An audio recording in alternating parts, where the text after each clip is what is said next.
Welcome to Factorio Brave New World recap number 12. My name is Nidos, and this is a recap of actually 2 weeks because I was on a 1-week vacation, so I think it's about 4 episodes or 4 streams that we are summarizing. These streams are taking place over on my Twitch channel, that is at twitch.tv/Nidos.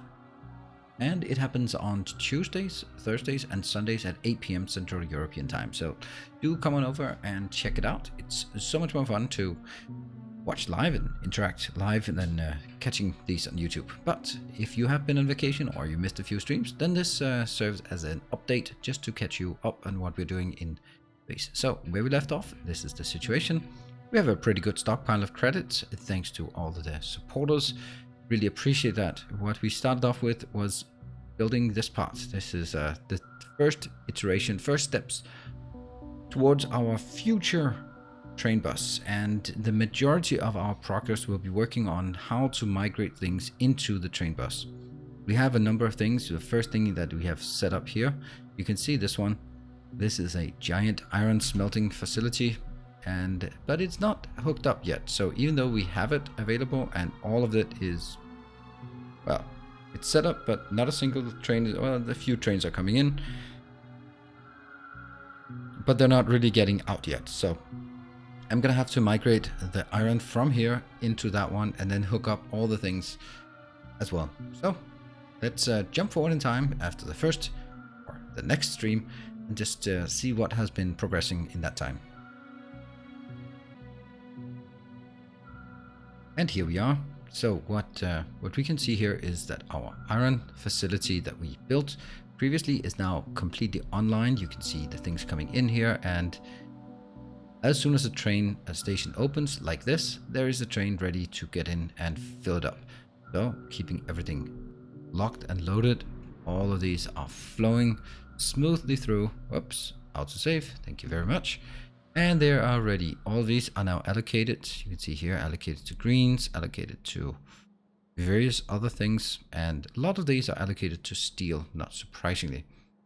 And then from here, I have allocated, or not allocated, I have reconnected my train bus to the old iron network, which means that right now they are driving quite far to get anywhere.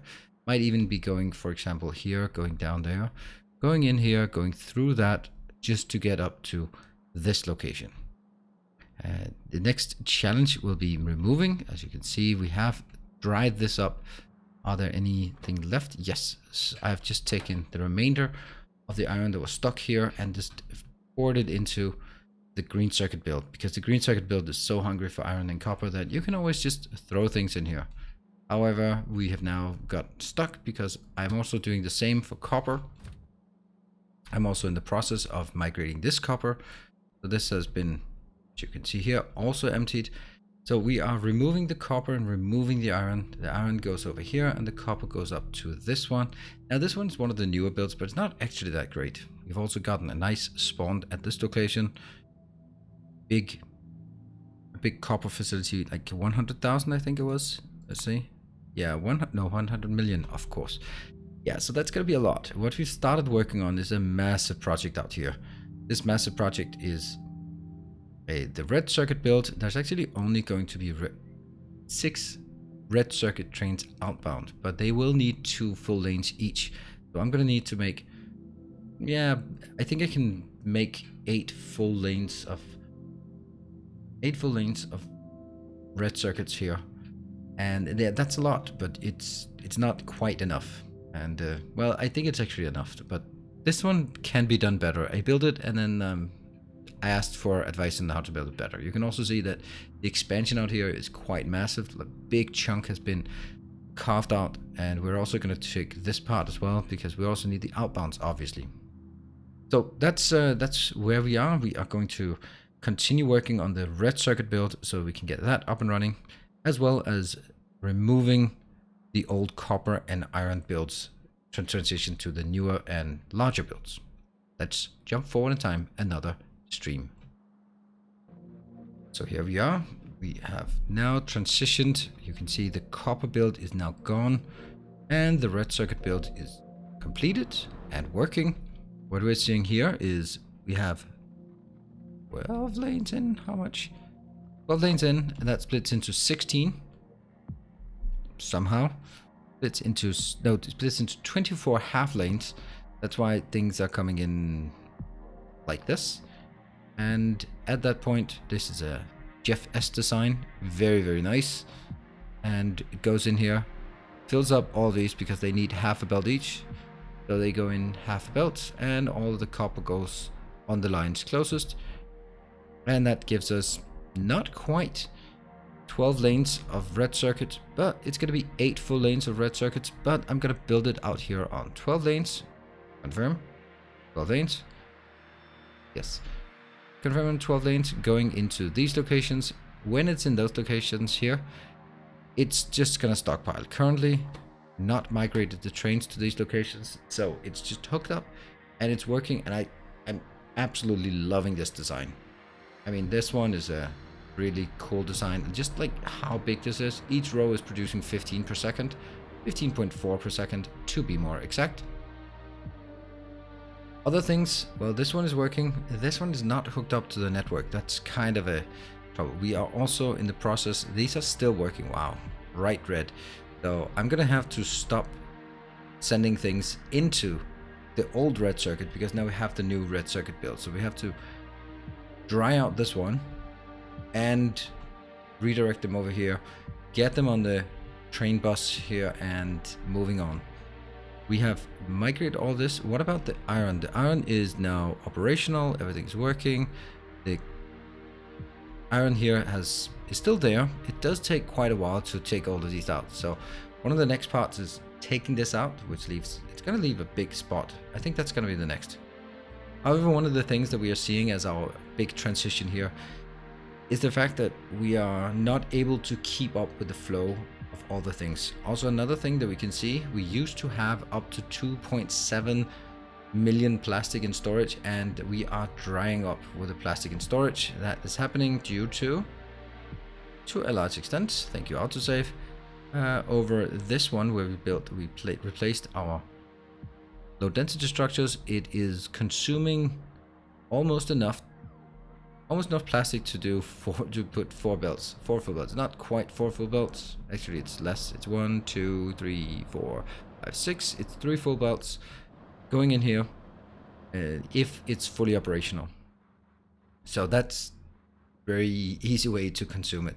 Also, coal is quite soon out of stock, and that's going to be an issue. So when we run out of coal to feed into this overflow, this is only an overflow, by the way, then we're going to stop producing plastic. And when we stop producing plastic, it won't be long until it actually runs out, and then it'll stop the entire process. But at this point, we have now constructed the red. It's operational, getting the materials, and it's about starving the old one and letting that one run out. This one, this 100 million I mentioned before, has not been tapped yet, but we'll do that. We'll do that. And the next thing we're actually going to look at is actually an expansion up here, because we are going to see an issue that copper just cannot keep up. We just can't keep enough copper with these facilities we have, even tapping that one as well. This one is also there, but it's kind of, it's not running out, but we need more copper. As this one kicks in, and this one kicks in, and things really get going, we really need more copper. So it's about time we tap these as well. So let's jump forward again to another 4 hours forward in time, another stream, and let's see what the progress is like. And here we are. We can see that the base has expanded quite considerably up here to tap these locations. As I mentioned, we now have 2 more locations of copper coming in, number 8.1 and 8.2. They are being filled up. Do we have trains? Yes, we do have trains. 1 train for each, heading back and forth to our copper facility, making sure that gets filled up. It's really not keeping up yet. Well, actually, if we look at it, it's actually okay. I mean, everything is flowing here. Everything is flowing. Everything is flowing. So I guess there's no real issues on copper yet. Maybe over here? Nope. Copper is also fine. Iron is fine. Green circuits are fine. So you can see a lot of things are working. However, since there's nothing coming in here, we do have an issue because science has stopped. Why has science stopped in this case? The answer is there is an acute lack of plastic. We don't have plastic. Because we don't have plastic, we don't have this one operational. Well, we do have it operational. Ah, it's here. Yes, I know why. We are in the process of starving the red circuits. Here, I even wrote a note. Migrate red to new build. So these are here. They need to be migrated to the new builds. That's not a simple thing to do. So that's actually going to be one of the bigger tasks. Copper is still here. Copper is still gone. That's what I meant. We have tapped this location, and I'm actually going to use this for our future plastic build because nothing is going to work until we have plastic operational again. Plastic operational is going to be a bit tricky because if we have plastic operational, we need to have coal in a more steady setup than just this one because we're going to need a lot of plastic. I can't support it with just this build here. Where is it? This one. I'm gonna need to get 2 trains in here for plastic. Yeah, 2 trains, or at least 4 lanes inbound of plastic. That's a lot. That's 2 more trains there. We are gonna need 6 trains in on this one. We look at this. There are 6 trains. Look at this. There are 3 trains. I'm gonna need 6 trains here, 2 trains on the other one. That's 8 trains in total of plastic. So that's gonna be a massive amount of plastic needed. That means big designs like this, but also supported by very, very large designs of our oil builds, like these ones, maybe like 4 of these, I guess. So everything just kind of has to be built pretty big. Power, not an issue. Expansion here, this is good. Is this hooked up? No, it's not hooked up yet. No, not hooked up yet. I haven't been able to do that because of all the train spaghetti. I have to get these out. I have to migrate these over here. Once I do that, then I realize that all of these spaghetti lines here are just absolutely horrendous, and I'm gonna need to initiate the trains. So that's what we're gonna do in the next stream. We are approaching the 150 hour mark for this base, and yeah, it has a decent size. Let's jump forward in time for the last part of this recap. Whoops, like that. Let's jump forward in time. And here we are. You can see, maybe you can't really tell, but the structure of the bus is starting to come together. And we have a new design up here. This is our plastic build. I had to completely overrule this stone. I don't really need stone, so I don't really care. Stone, the copper, sorry. Coal is coming in here nicely, almost. It's coming in here. I have decided to leave both plastic and coal on the same belt. Here we are merging from that one. The coal is coming into that one, going on the bus, going in here, so that both the coal trains and the copper trains are going in here. Additionally, we've hooked up this massive coal to that location, which is just gonna go back and forth. That's actually interesting. If these ones are active, are open. Are they open? Yeah, they're open. So why is this one not going in? Oh, that's so bad. I've built this, but I forgot to hook it up. Alright, so that's why it takes a bit more time to fill this up. It doesn't matter though, because our main issue here, connect petroleum. We built this petroleum build. We have these absolutely stupidly sized here. They are producing 6.7k per second. It doesn't actually give us that for some reason, but maybe that's just, I don't know. We're gonna build it like this. It should be producing outbound from this side. It should be producing, as you can see here, 1.6k for that one and 1.6k for that one, and that's going to be enough. And if I look at this design I use here, this is going to be using pretty much 1.6. So each one of these can only support one of this. That's pretty crazy. So if I have 8 of this, I'm going to need 8 of these builds. And then I get into the trouble of realizing that I don't have any water and I don't really have a lot of oil. I have some oil here. I don't know if that's enough, but I have oil there that I don't know if I can get this one to eke out more from this one. I could probably build maybe 2 more and then grab stuff from up here because this is pretty much idle. But if I start pulling in like another 2,000, I don't know if that's gonna support it. another 2,000 liquid out of this facility. I don't think it can handle that. This one can probably handle at least 2 more. And then the next question is, maybe I also need to tap this one. And then where's the water coming from? We're gonna deal with that. We're gonna deal with that in the next episode. But we have now plastic. We have also gotten the red one is assigned and ready. These are ready, and it goes out on the bus. Now the bus is actually looking really nice here. There are some interesting. Look at that. This one is not signaled at all, and because it's not signaled, it's blocking these over here and then making that one blue. So it's interesting. It's interesting. But the red one's working, the science is not working, and it's not working because of lack of plastic. Plastic is ready to go, at least to some extent. But we need first these 8 lanes going up here, and then we need another 8 lanes probably coming from up here and going in. We've decided to use 8 lanes because then we need fewer pumps. If we want to get 1600 in a single pipe, then we need pumps every 7 pipes. If we just double it like this, then I only need a pump every 200 pipe segments to keep up the pressure. So that's definitely advantageous.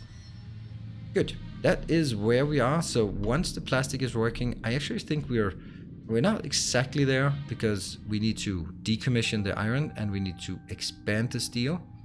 And once we've done that, I'm not going to say we're done, because then we'll run into all sorts of other issues. But at least we'll be able to, or actually when we get the plastic hooked up, then we'll be able to see the base kicking into gear again, because it's very idle. There are no lines flying back and forth, and that's a bit of a shame. So the focus will obviously be hooking up the plastic, maybe not like full size, but at least some size, so we can also deconstruct this and free up some more space, free up this space, for example. That's another thing we want to do. Anyway, thank you very much for watching. Let me just mention it again, this series is happening over on Twitch. It's twitch.tv/Nilaus, and it's happening on Tuesday, Thursday, and Sundays at 8 p.m. Central European time. So do come on over, check it out. If you join, then do mention that you got there from YouTube. It's always great to see that we get people migrated from YouTube to Twitch as well. That's pretty awesome. And people are usually very friendly, so do check it out. And as always, if you want to watch more videos on my YouTube channel, then hit the subscribe button, hit the like button, it helps a lot with visibility, and I'll see you guys next time. Until then, stay effective.